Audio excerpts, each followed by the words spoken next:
the administration is trying desperately to rig the elections so that they don't have to face voters anymore, especially since it seems pretty clear that Trump is not in good shape.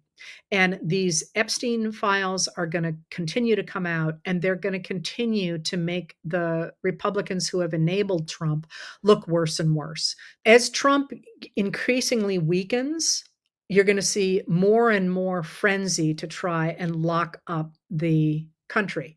Again, because they believe that those of us who believe in democracy don't really have a right to a say in it. They think that we are polluting the country and that we shouldn't have rights to vote. We shouldn't have the right to have equal treatment before the law and so forth. The way you combat that, people seem terribly discouraged right now. And I look at this situation and I'm like, we have the majority and we feel very strongly about it. And we have on our side the great thinkers of the United States, not the great thinkers of the Nazis, the way they're following, or the great thinkers in Hungary.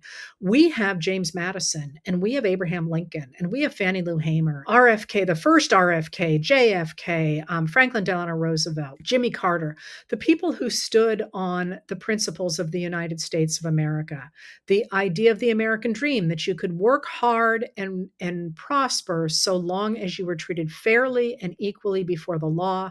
You had a right to a say in your government, and you had a right to equal access to resources, including education and healthcare. And those principles are very much more a part of our DNA, of the majority of us, than the idea that a few rich guys ought to rule. So the thing that I want to impress upon you tonight is it's not a question of waiting until November 2026 to cast a vote. By then, the die will be cast, and we will know what the future looks like. The time to speak up is now. The time to push back against the re-gerrymandering of Missouri, for example, which is halfway through the legislature there, and of Texas and of the other states that Trump is pressuring, is now. The time to put pressure on your state legislators and your congresspeople is now. It is the act of patriotism to stand up against them. What this is going to look like on the other side, I don't know. It's a new generation coming, but we won't have that generation to rewrite American democracy unless we save it in this moment.